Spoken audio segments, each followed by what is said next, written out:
but NGO points out the loopholes. And green solutions now a pot of gold for European investors. More on that coming up.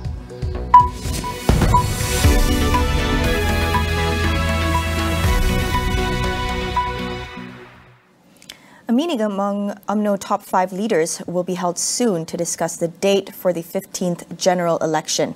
Prime Minister Datuk Seri Ismail Sabri Yaakob, who is the party's vice president, says the window for holding GE15 this year is still open, but this all depends on the top 5. Asked whether the meeting will be held before or after the tabling of Budget 2023 on October 7th, he said it has yet to be decided. UMNO's top 5 refers to President Datuk Seri Ahmad Zahid Hamidi, Deputy President Datuk Seri Muhammad Hassan, and Vice Presidents Datuk Seri Muhammad Khalid Nordin, Datuk Seri Mazir Khalid, as well as Ismail Sabri himself. The federal budget was originally scheduled to be tabled on October 28th, but was brought forward by 3 weeks, spurring talks of GE15 being held in the coming months. Selangor has not decided if it will follow the federal government and dissolve the State Assembly should GE15 be held this year. Selangor Menteri Besar Datuk Seri Amiruddin Syari says he has yet to discuss the matter with the state ruler and the Pakatan Harapan's top leadership. Amiruddin, who is also PKR Vice President and Selangor PKR Chief, said he was confident that PH can retain the State Assembly. He added that he aimed to defend the state, which has had a Menteri Besar from PKR since 2008. PH won 51 out of 56 seats in Selangor during the 14th general elections. However, it lost 11 seats following the Sheraton move in 2020. On to environment issues in Selangor. Its Menteri Besar Datuk Seri Amiruddin Syari said the state government might have to pay as much as 1 billion ringgit in compensation if it cancelled development projects in Bukit Cerakah. He said the projects were approved by the previous state government, led by 13th MB Dr. Kir Toyo. Kir yesterday expressed disappointment, suggesting that the Pakatan Harapan leader was trying to shift the blame for degazetting parts of the Bukit Cerakah Forest Reserve. Amiruddin said that many of the state government's decisions concerning land that were made when Kir was its head exposed it to lawsuits. Kir was Menteri Besar from 2000 to 2008 under a Barisan Nasional administration. Last week, Amiruddin said the Selangor government would complete the process to degazette parts of Bukit Cerakah to avoid possible legal action by companies with interests there. Meanwhile, an environmental NGO believes that the degazettement of Bukit Cerakah Forest Reserve was not done according to the latest amendment of the law. Protection of the Natural Heritage of Malaysia BEKA President Damian Tanam Divian says the Forestry Act 2011 stipulates that degazettement processes must include public hearing and regazettement of replacement land. The state government of Selangor in 2011 has already amended the Forestry Act where it requires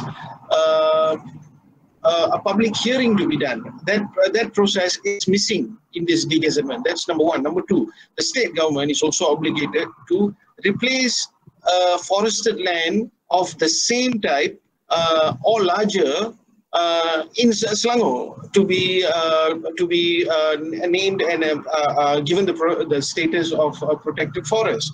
This was not done. Bukit Cerakah has reportedly been degazetted 22 times since 1924 and is currently being cleared for development following a degazettement approved in 2000. Selangor has already seen deaths from climate change extreme weathers. It is of utmost importance for the Menteri Besar and the state to protect these natural features of our state because they are the buffer zone that protect and minimize damages from climate change. The state of Selangor themselves have a climate change council. What has the council done since its formation in January of 2022? Have they done a study to update the Menteri Besar on what will happen if Bukit Cerakah loses more and more of its forest? It has already been degazetted 22 times. It was about 14,000 hectares when it started. Now it's about 1,300 hectares or less. The State Exco for Environment and the Menteri Besar have been continuously chanting of the losses the state would have to incur if the land ownership from this company that was granted by the previous administration is cancelled or retracted. We find these excuses are just display of utter incompetency in the state administration, starting right on top from the Menteri Besar himself. In other news, veteran journalist Tan Sri Johan Jaafar has expressed concern over possible political interference in the appointment of editors in Malaysia. He says the media must be given the freedom to operate freely and fairly. In a statement, Johan disapproved of the impending removal of New Straits Times group editor Ahmad Luqman Mansor due to alleged interference by UMNO leaders. He also raised concerns that Ahmad Azam Muhammad Aris, former editor-in-chief of The Edge, was charged for criminal defamation over 2 news reports published under him. Johan also stressed journalists must be allowed to operate without fear of reprisals in performing their duties. Former Prime Minister Datuk Seri Najib Razak has been admitted to Hospital Kuala Lumpur amid claims of his deteriorating health. His lawyer, Tan Sri Muhammad Shafi Abdullah, says Najib has to undergo several tests in the next few days to ascertain his condition. Najib was supposed to attend court today for his ongoing trial over the misappropriation of 2.28 billion ringgit of 1MDB funds. Yesterday's trial was cut short after the court was informed that Najib was experiencing adverse effects due to a change of his hypertension medication. This caused proceedings to end earlier for Najib to seek medical attention. According to his daughter, doctors had discovered multiple stomach ulcers after he did a scope last Saturday, during which his medication was switched. Meanwhile, Prime Minister Datuk Seri Ismail Sabri Yaakob said he has instructed the Health Ministry to offer its best treatments to Najib. He added that the ministry would accommodate if Najib needs to be admitted to the National Heart Institute (IJN). Meanwhile, Health Minister Khairi Jamaluddin clarified allegations by Najib's special aide and family members about his medicine changes at HKL. He said their claims did not reflect the real situation. Datuk Seri Najib diberikan ubat bagi tekanan darah tinggi, tetapi dia diberi ubat generik, ubat yang sama. Faham ya? Dia dulu ambil ubat original sebab dia beli daripada hospital swasta. Bila dirujuk kepada HKL, we have a formulary which is our blue book lah. Kita ubat-ubatan yang diberi di hospital kerajaan. Ubat itu sama, formulation dia sama, tetapi dia bentuk generik. Khairi also denied that Najib will be transferred to the National Heart Institute, saying all prisoners must undergo treatment at government hospitals according to the stated procedures. Najib is currently serving a 12-year sentence after the federal court upheld his guilty verdict for all 7 charges in the SRC international case. We'll go for a quick break. Stay with us.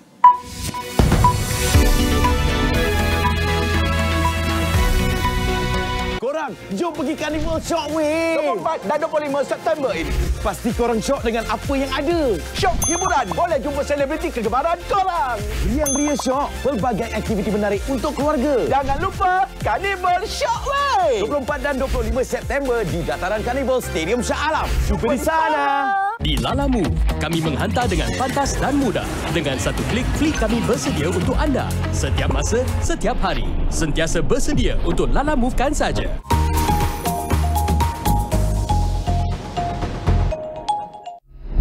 Aku tak sakit. Kita ni semua harapan dia bang. Do not give up. Kita akan bawa seramai 113 warga negara Malaysia. Saya tak mau satu kapal terbang dengan dia.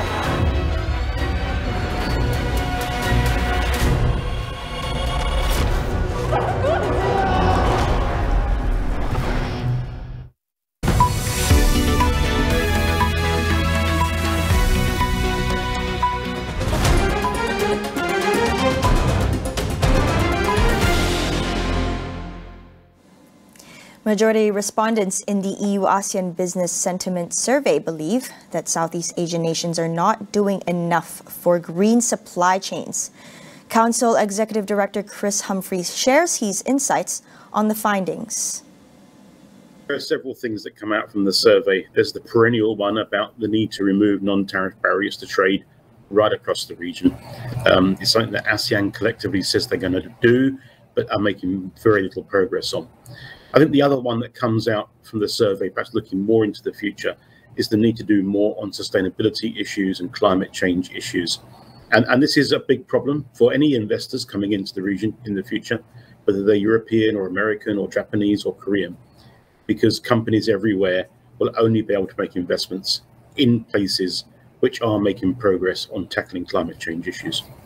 He stressed that many European investors will be pressured to only consider green businesses. I think it's very, very important now for any country in the world to be seen to be taking sustainability issues and climate change issues very, very seriously. Companies everywhere are under a lot of pressure from their home regulators, but even more pressure from their investors, their shareholders, and their customers as well, to make sure that their investments are done in a way which is good for the climate and good for communities and shows good governance as well. So I think governments throughout the world, not just here in Southeast Asia, but everywhere, need to show that they're taking firm action on things like energy transition. So moving away from fossil fuels for your electricity generation to more renewable energies or cleaner energy solutions is one big step they can take as well. Indonesia will review the minimum wage and some labor laws after trade unions protested against a recent hike in fuel prices. A fuel price hike earlier this month sparked protests by workers and students across the country.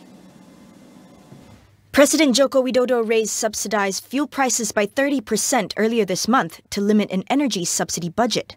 But the groups claim fuel price hikes come even as incomes stagnate.